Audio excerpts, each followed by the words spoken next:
Good morning, everyone. I am out bright and early this morning. It's a little bit before 7, trying to beat the sun and the heat, liberally applied in mosquito repellent because they have just been so bad. I haven't been able to even get out the door without being eaten alive, so I'm trying to avoid excessive mosquito attacks and trying to get the garden tour done for you today because I've been trying to get this tour done for a couple of weeks now, y'all, and for one reason or another, I just haven't been able to. But here we are today, and I'm so excited to share what's going on in the garden with you right now.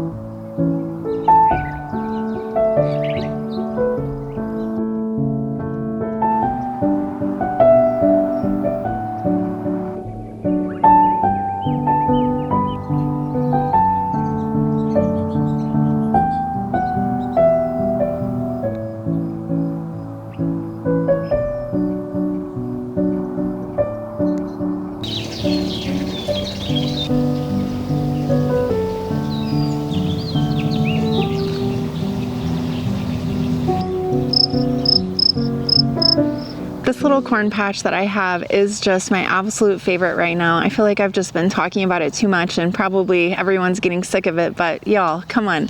Like, corn only lasts for a few weeks really in its most glorious form, and right now that is what it's in. It has tassels of various colors on the top of it, and it's just reminding me so much of the cornfields that I used to play in when I was a kid. So I just love the way that it looks, the way that it sounds when the wind rustles through the leaves. And I love the little carpet of pumpkins that are underneath. So for those of you who don't know, I planted alternating rows of corn, beans, and pumpkins in here. And this is popcorn. It's a variety called Flor del Rio. And I always feel like I get that backwards. I'm always saying it the wrong way. Either it's Flor del Rio or Rio del Flor.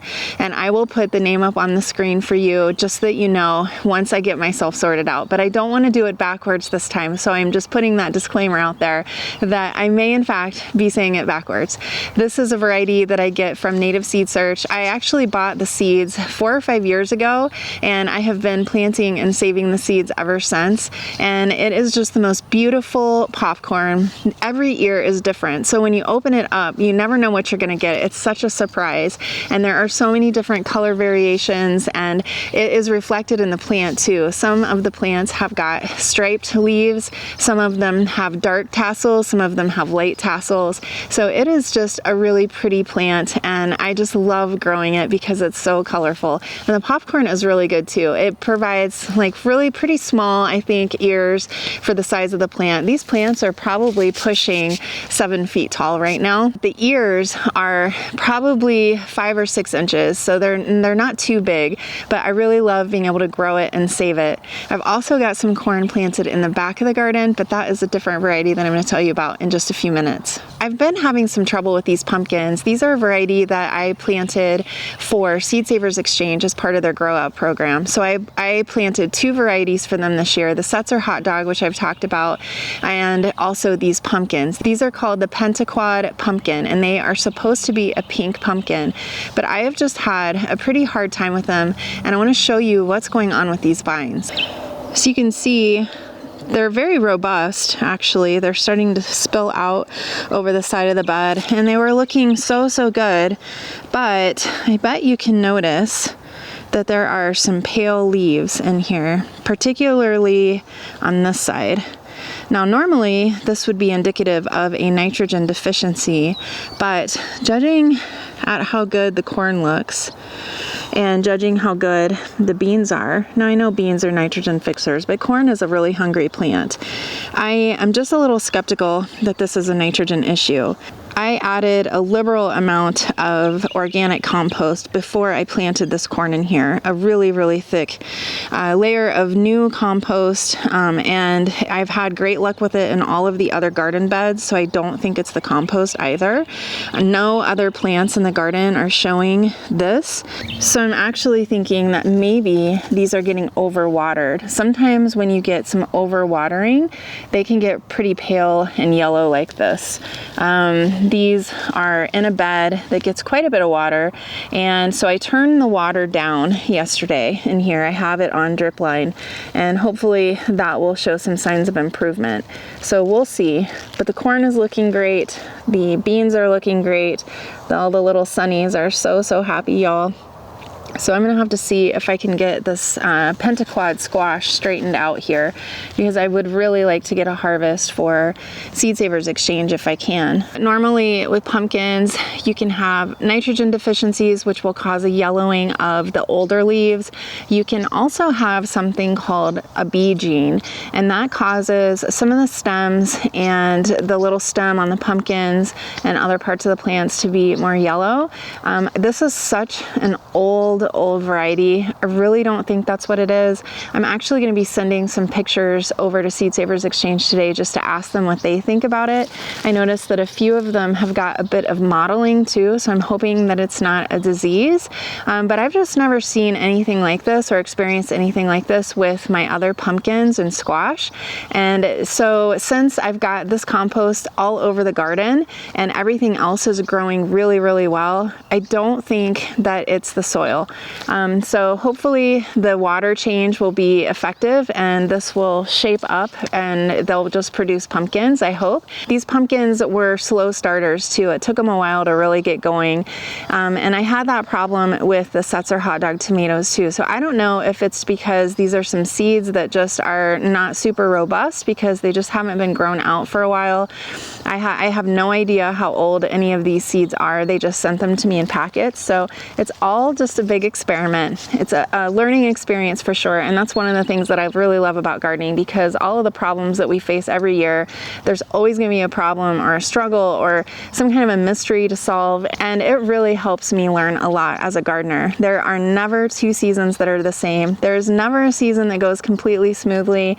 And sometimes you just have to try to figure out, based upon just a few clues, what is going on. All right, I want to go hit a couple of other spots in the garden. That sun is starting to really pop up over the horizon there, and before long it will be blinding me and my camera. So let's go check out the grapes next and the pomegranates, because they are in the sunniest part of the garden. All right, right behind my little pumpkin and corn patch are some of the grapes here.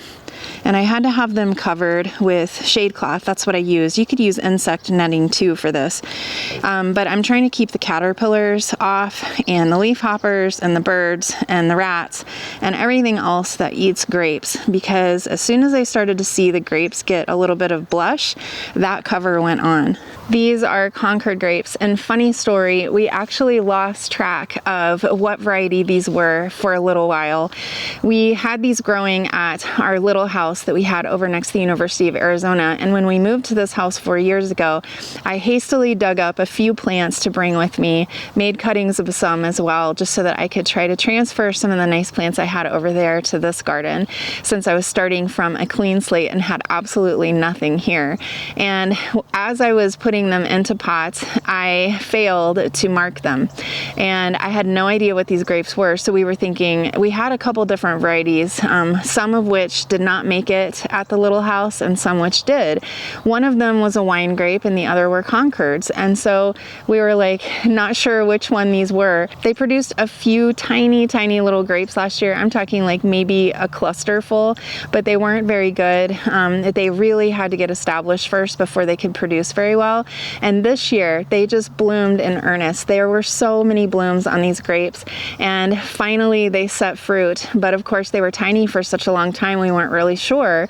And as they started to color up, we thought, well, they kind of look like maybe they're the wine grapes. We had some Syrah, and they weren't. They were actually Concords, and we didn't find that out until we harvested the first half of these vines a couple weeks ago.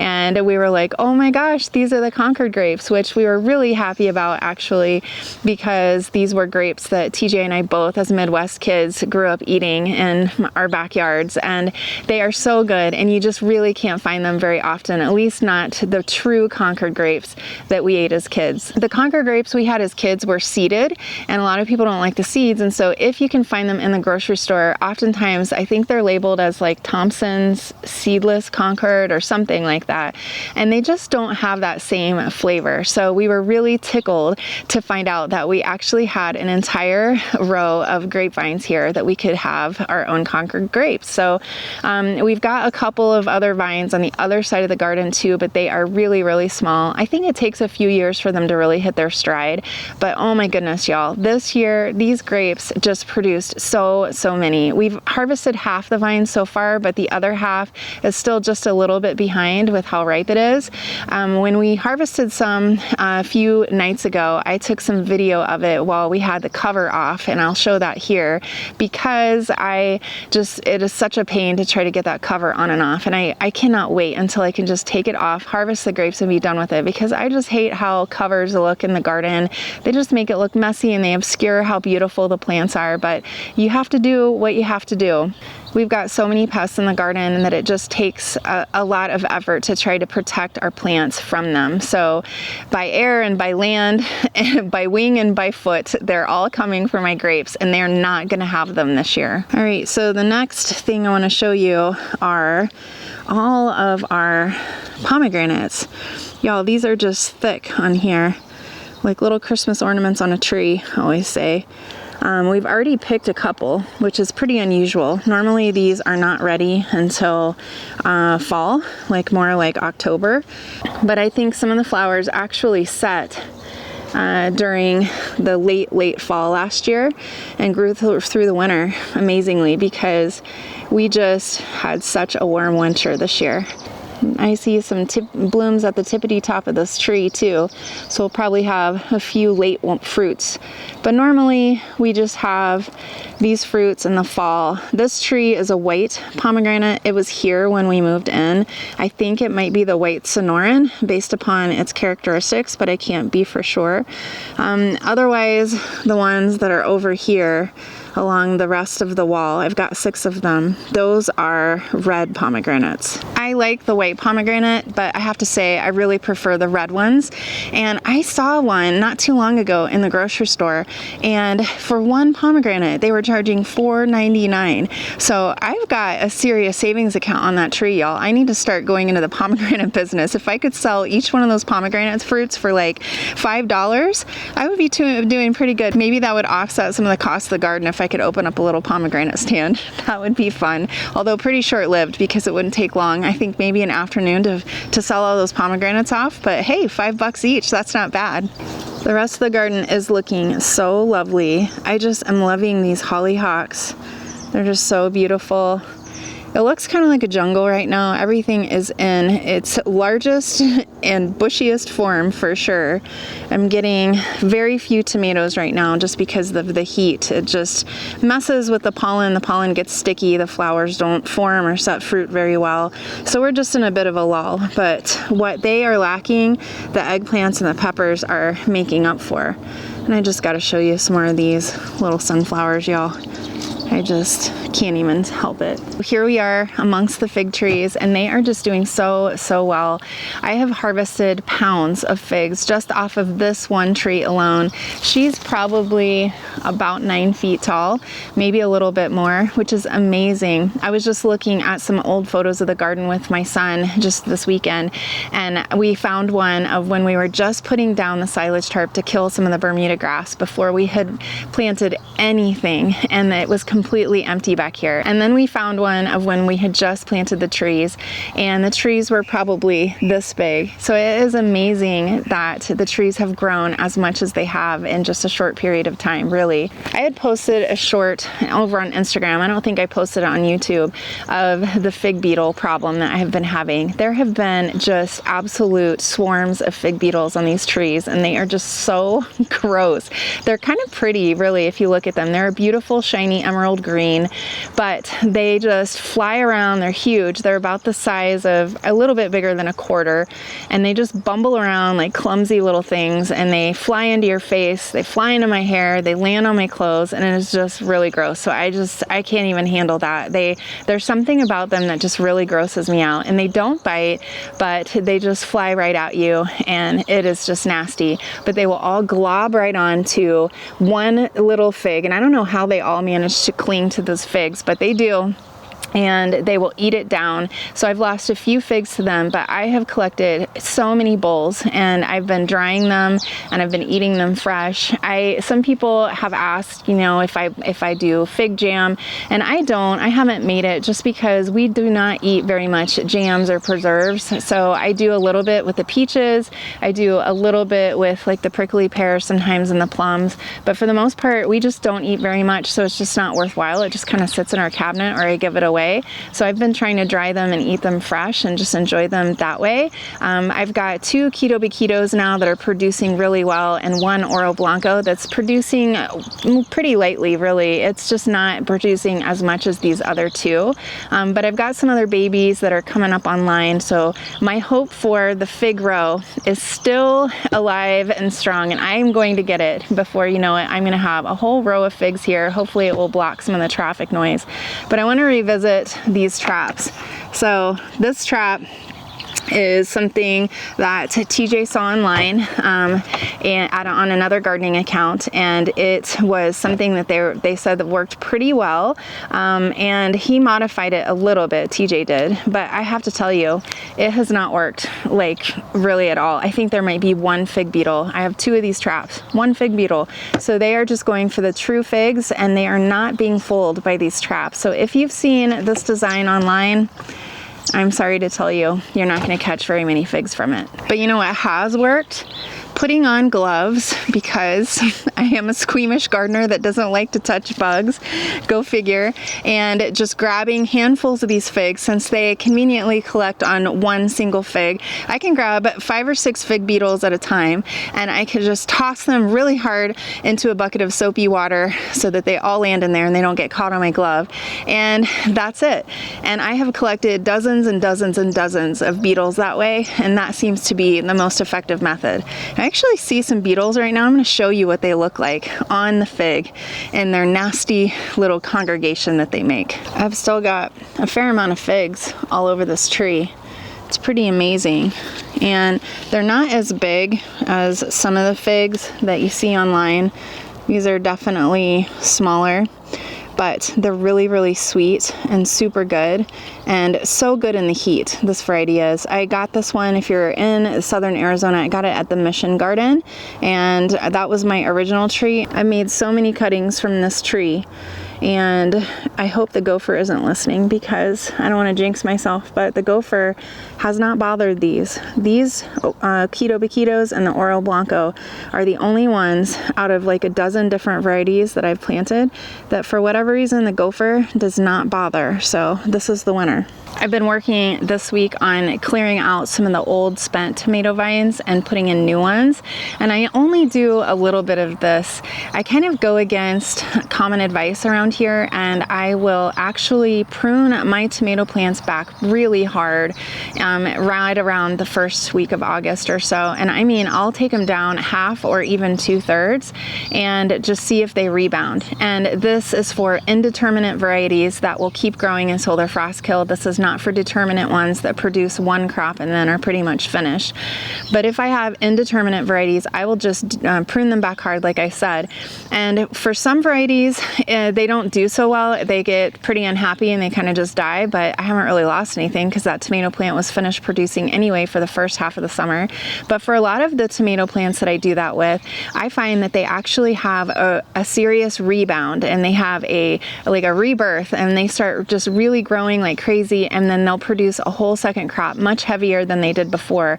I think without all of the extra plant to support, the roots really kick in and just produce a really healthy plant with a second crop for late fall. I went through with the Setzer hot dog tomato variety, which I've never grown before, and I tried doing that. So when we get over to that bed, I'll show you that I've cut it back really hard. So the theory that I had when I first started doing this was that we've already got such robust root systems in these already established plants, and that rather than planting a new seedling and expecting it to develop roots and to produce a crop in a shorter period of time, and while it's so hot in August, I thought, well, maybe having an established root system will give me a stronger plant.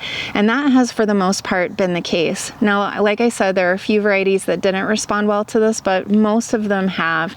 And I have gotten an even better fall crop than I did a midsummer crop. So if you're in southern Arizona and you want to try that, or if you're in an area that's more temperate and you get a longer summer and a little more opportunity, say until like October or November, just give that a try. If you've got tomatoes that have fizzled out and aren't really doing a whole lot, then I think that that is a really good trick to try. So obviously I have not done that in this part of the garden. These are my 4x4 square beds, and I have got so many tomatoes over here that are still producing pretty well. Most of them cherries, because the big tomatoes have all but given up from the heat of the summer. So I have either pruned back those larger tomato varieties hard, or I have planted a few new ones. I just planted the San Marzanos that I had started in the house. So I started those in June. It was June 1st actually that I had marked on the plant tag. They're doing really well though. I have high hopes for a good crop of San Marzanos. They always just produce so well, and I'm hoping that I can get enough to freeze, because my goal has been to save money on canned tomatoes that have gotten so expensive lately in the grocery store. So they're looking really, really good. Otherwise, in this area of the garden, I've got a lot of cucumbers. I have a lot of peppers that are producing really well, and I've got a few zucchini plants that are producing moderately well. So what's so funny is I had admitted in an earlier video that I can grow so many different things. Tomatoes are one that is pretty difficult in the desert to grow, at least the big ones. And I've been able to grow those and figure out how to do it really well. But for whatever reason, the zucchini and the crookneck squash have just eluded me, which is so funny because people tell jokes about, you know, not leaving your car windows down or your car doors unlocked in the summer because you'll come back and find a bag of zucchinis that somebody's left in there, or people leave them on people's porches or in mailboxes. But for whatever reason, I have not been able to grow a very good crop of zucchini in this garden. And I don't know if it's the climate or what, but I do have one variety that I've been able to grow in a container of all things, and it's the Ostia zucchini. And I'm going to show you that when we get over to the stock tank garden. That has been keeping my refrigerator full. Just one plant. I've been getting at least one zucchini a day off of it, and it is an amazing plant. Looks a bit overgrown right now, but it is my favorite. I wanted to thank you all so much for responding to the survey that I included in the last newsletter that I sent out last Sunday. If you haven't signed up for the survey, you can head over to my website and sign up for it. It's just once a month right now, but I may start doing it maybe bi-monthly, because I just find certain times of the year, like in the summer when there's so much going on in the garden, it just gets too long. There's so much that I want to share, and it's just too long for a single newsletter. So let me know if you would be interested in one that is maybe twice a month. I don't think I'll do it weekly, but I could. I could always talk about plants. So let me know what you think in the comments below. But thank you all so much for responding to the survey that I had included in that newsletter. I just asked, I think, 5 basic questions about your viewing habits on YouTube so that I can better meet your needs. Just things like when you are likely to tune in, how often you're likely to tune in, and what kind of content you want. So I will see if I can figure out how to leave a link to the survey also down below. And if not, if you haven't opened the newsletter yet, definitely check that out, or refer back if you have and you just didn't have time to take the survey yet. But so many of you responded responded. And I just want to say thank you so much for that, because I have gotten quite a bit of clarity from your answers. And I was really surprised at how many of you took the time to fill out the open text where you had to write. It's one thing to, click on a button to answer your question, a multiple choice, but it's another thing to have to write out what you want in long form, and it takes more effort and more time. And so I wanted to just say thank you so much for that. I really appreciate it. And wow, thank you all so much for the seed orders. I had so many of you order seeds.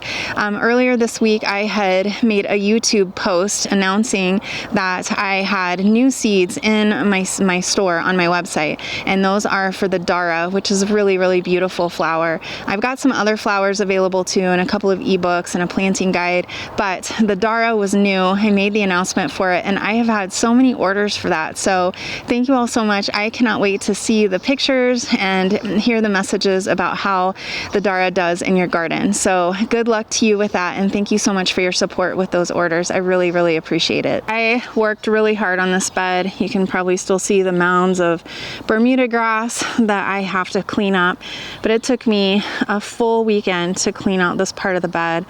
And you may be wondering what's up with this burlap, and I'll tell you in a minute. But first of all, I've got corn on the drip line on this side as well as on the other side, and I've also got some new pumpkins planted back there. But along the cattle panel trellis, I was planting some half-runner beans to try to get a crop before fall, and the birds were eating them. So I have this little burlap up hanging here just to try to hide them from the birds. Let's take a peek. Let's see. Oh yeah, there's some right there. But I was coming through and finding them nipped down. I don't have any cutworms right now, so I'm pretty sure that's what it was. So I went in and I replanted some seeds where the empty spaces were. So hopefully those will pop up here pretty soon, and they will start climbing right up this trellis. And look at these, guys. These beautiful little corn plants are looking really happy. I'm really excited about that. And I've got cowpeas on this other side. I'm going to tear these out here pretty soon. You can see this one's about to dehisce and pop out. There's these beautiful little black and white cowpeas, and they're so good. So I've got those on the top climbing on this half of the cattle panel trellis. And then at the bottom I've got watermelon. This is the yellow Tahana Autumn variety on this side. And then sneak peek for the other side. And this other bed where all my flowers are, I've got Moon and Stars watermelon variety. They are even speckled on the leaves. How adorable is that? The corn that I have growing in this back long bed that I just showed you is the Silver Queen corn. That's a hybrid variety, and it's a sweet corn, and it is the corn that I grew up eating with my dad. And I've shared so many times, but I just love this memory, so I'm going to share it again.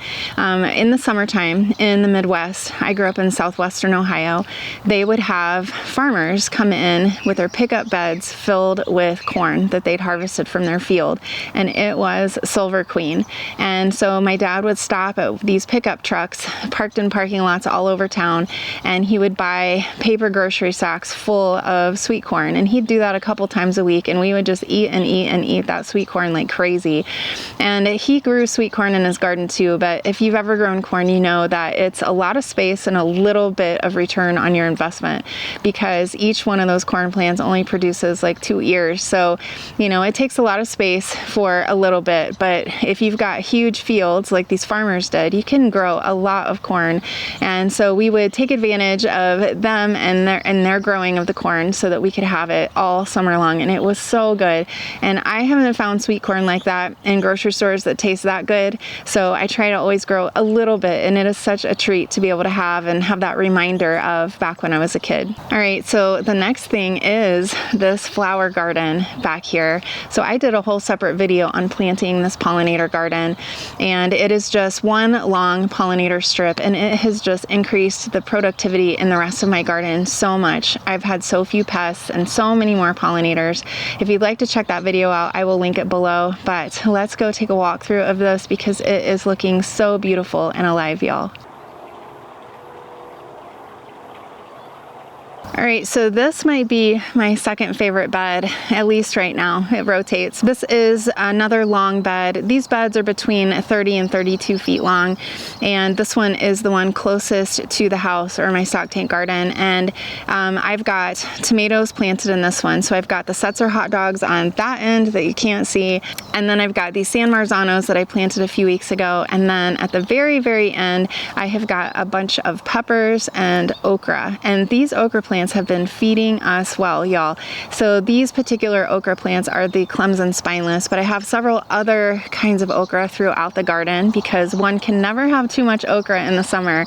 But these have been so prolific, and I've just been getting so many peppers and okra off of this bed, and I really do think it's from this cover. I've got burlap here in place of the plastic-based shade cloth, and it's been making such a difference.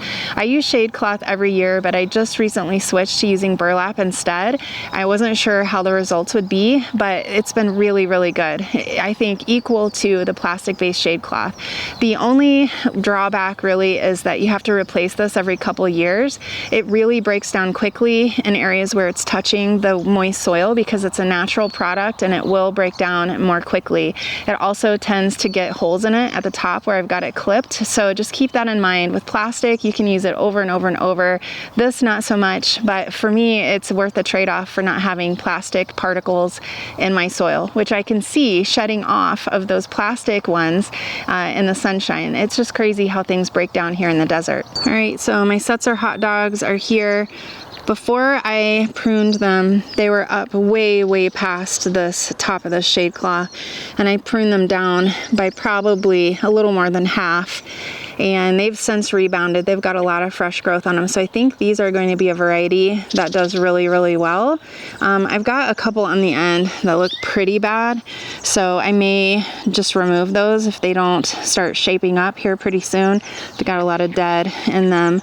But the rest of them are looking pretty green and healthy.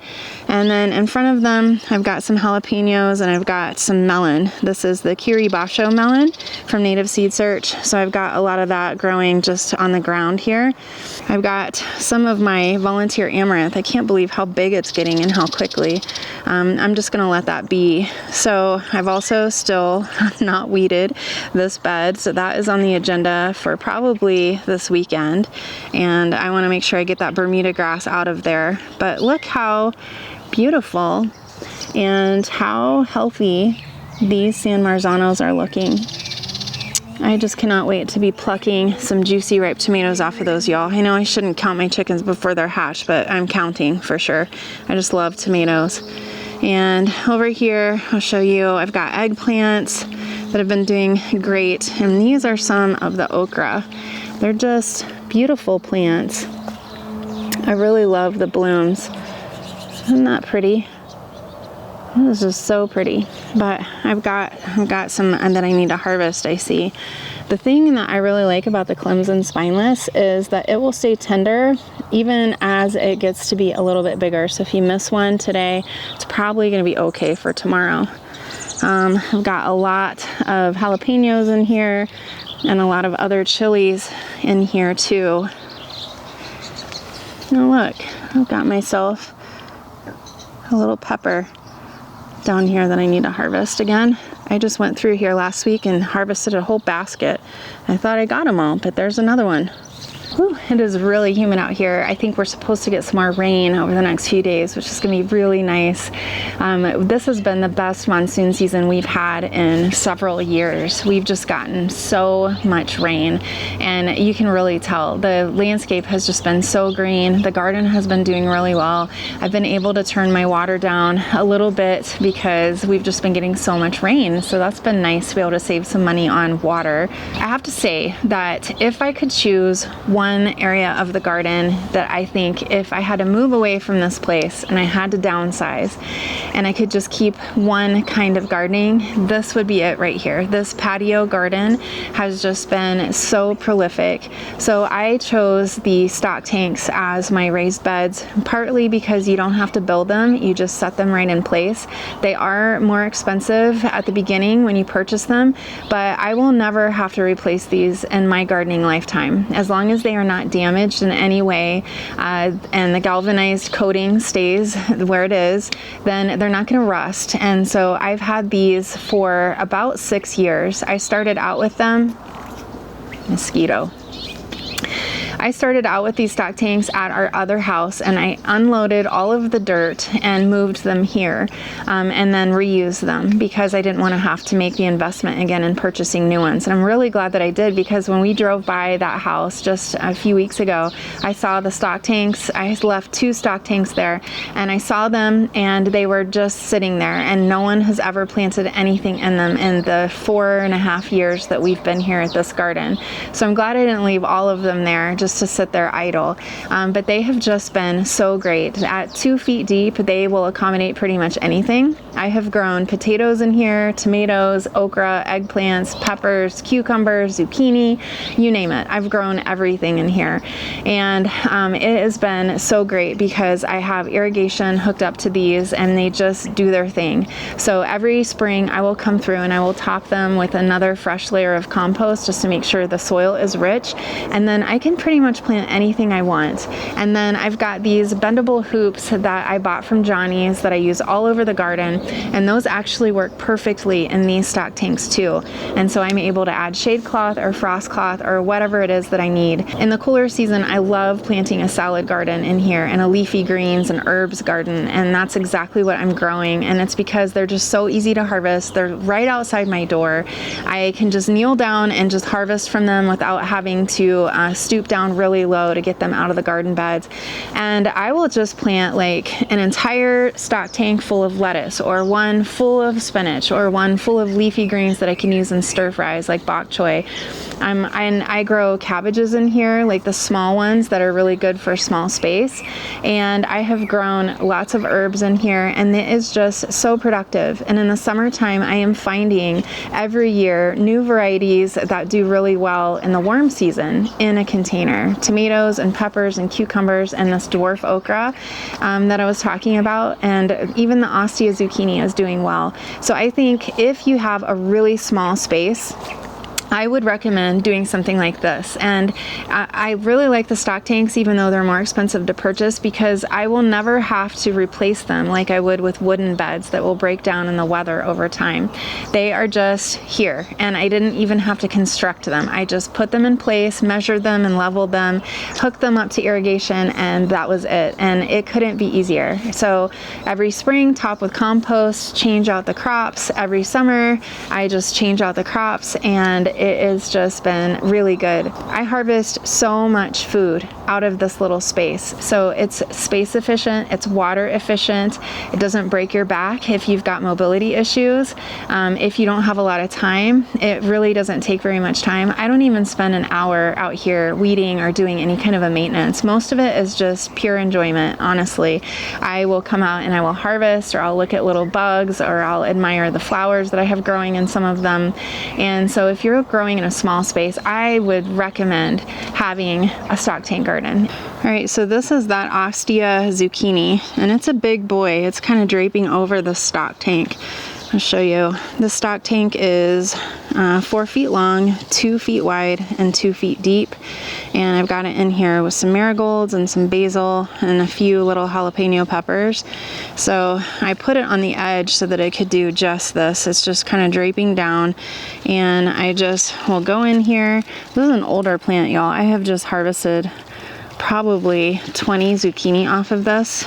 It's amazing. It's starting to get a bit of powdery mildew, as they do, but it's still going really strong. I would highly recommend this if you've got a container big enough to try this one. I'm actually going to plant this in my garden beds next year, I think, because it has just done so much better than any of the other zucchini. And y'all know my zucchini struggles, so any little bit helps. I just love how this eggplant and basil looks in here. That's so cute. These are the little Prince eggplants. I'll pick one. But they're about that big, is a really good size. I've really been liking these and the fairy tale eggplants, which are the purple and white striped, as well as the patio baby. Let's go look over here. because that is my other eggplant bed. I think I went a little overboard on the eggplant, y'all. I have not been able to keep up. But here's the patio baby. So it's close in size to the Little Prince. This is the Little Prince, that's the patio baby. I have to say the patio baby still is my very favorite when it comes to the small patio style eggplants. This thing is so incredibly prolific. You can just see all the eggplants on here. Let's see if I can find one of the pink and white striped ones. It has kind of slowed it down. There's one. Just look at this okra, y'all. This is supposed to be a dwarf okra, dwarf long pod. It's supposed to stay under 3 feet. So I've got some of that in there. And I've also got some patio snacker cucumbers in here. And I just spotted that there are actually some cucumbers here. If you ever get a pointy end on your cucumber like this, that's just from incomplete pollination. It takes multiple trips for bees to pollinate them well, and these obviously have had not enough visitors, but this one is doing really well too, this variety. And I've got some more little tomatoes here. These are patio type tomatoes. Let me see what, I've got a couple different varieties in here. This is the Tasmanian chocolate. That's what these are in the back. The ones in the middle are Dynamite Delight. Those are the green ones. And the ones on the end are the Little Bites Cherry. So, had good luck with these all before. They grow really well. You can see I had it covered with this burlap. I'm gonna have to take these hoops and the burlap off because I think we're done with that now. My little butterfly pea is climbing on my makeshift trellis, which is actually just twine. I see a couple of little blooms. Really pretty. I'm gonna have to add a few more strings here though, because these side shoots are not gonna be able to fit on there. I have seen some of these available for sale at Home Depot over the years. They don't have the bottom in them, so they're just the ring. But I think if you're planting right on soil, then that actually gives the roots a little bit more access if they need to go deeper. The drawback would be if you have gophers, they can dig up and get through. So I really like the ones with the bottom better than the ones at Home Depot, but you could always place them over some kind of a heavy duty hardware cloth that the gophers couldn't chew through. And I think that would work and solve the issue. But they are a little less expensive than the ones that I got at the feed store. These ones were actual stock tanks made to be used on ranches and farms. But if you wanted to get some that were a little less expensive, that had no bottoms on them, then I would check out Home Depot, maybe Lowe's too. I haven't been to Lowe's to look and see if they have them available, but just maybe try one out and see what you think. You can get them in all kinds of different shapes and sizes, so it's really fun, and you can just kind of organize them in a way that works for your space. Mosquito. So I really like having the different shapes and sizes. So I went with the ones that I already had because these were what worked at our little house at first. And these are the 2 feet wide, 2 feet deep, 4 feet long version. And then I also added 2 really big circular stock tanks that are 5 feet across that I got later on when we moved here. So I've got quite a few stock tanks. I've got 6 of the oval shaped ones. I've got 2 of the circular ones, and then over by my shed I've got one that is an oval shape, but it's a little bit longer. Instead of 4 feet, I think it's like 5 or 5.5 feet, and I really like that one a lot. So definitely check those out. Try one and see what you think, and then let me know. All right, I think that we have done a pretty good job with going through the highlights of the garden just to see what is going on right now. Thank you all so much for hanging out with me. I plan to be back maybe tomorrow with my next fall seed starting video. If you haven't seen that series, I will link it below. I will pin a comment for you so that you can easily access those. But thank you all so much for all of the interaction that you've given me with those videos, and I hope that they're really helpful for you and they get you on the right track and on time with starting your fall garden. I think I am just going to spend the rest of the morning just admiring this corn. Just look at this, y'all. It's so beautiful. As always, thank you so much for watching. I'm Kara from So Arizona. Until next time, happy gardening.